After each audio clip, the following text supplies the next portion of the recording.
It's really hard to find a great veggie burger, but we have just found it. Let's show you how we've done it. To start off with, we've got to do a little bit of prep, so we've chopped our coriander, jalapenos, onions and peppers. While coming up with this recipe, we've tried a couple of variations, and we found what works really well is making sure you saute the onions and the peppers first. So to start off with, we've just got some olive oil spray into a pan, and then we're going to add the onion we chopped earlier. Once that's nice and soft, you can go in and add your pepper.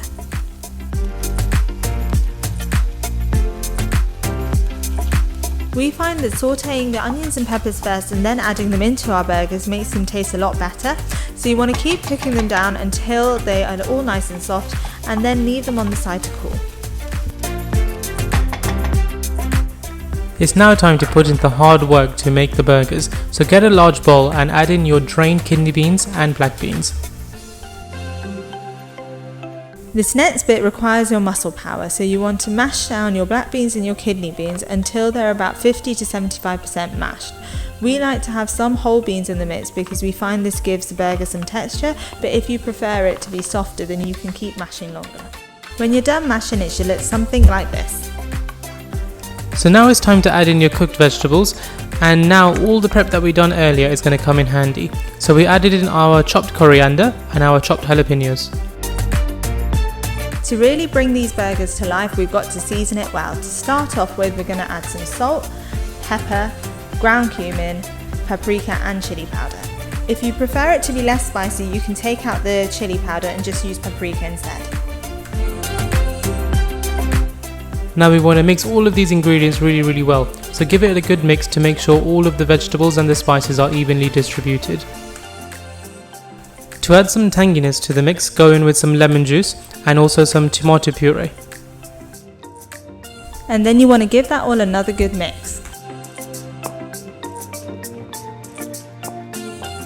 To make sure the mixture holds together when we shape them into burgers, we're going to add a little bit of breadcrumbs here and then mix that thoroughly through. The burger mix is now done, and in preparation of making our burger patties, we want to line a tray with baking paper and leave it to one side.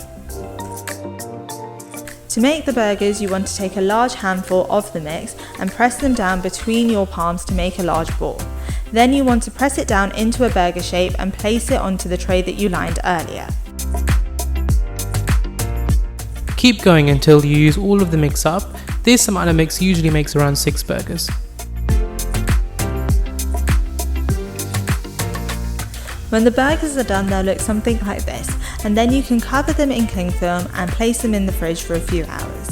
Putting them in the fridge will make sure that they hold their shape when you cook them later on. We're going to cook the burgers on low to medium heat, so heat up a pan and put in some olive oil and then place the burgers on the pan. You want to cook the burgers for about 3 to 4 minutes on each side until they're nice and brown, and then flip them over to cook on the other side. When the burgers are done, they'll look nice and crisp on the outside like this. This is my favourite part. Assembling the burger has to be done right. To start off with, we've got a brioche bun that we've lightly toasted. Then we're going to go in with some ketchup and mayo, lettuce, and then the star of the show, our burger.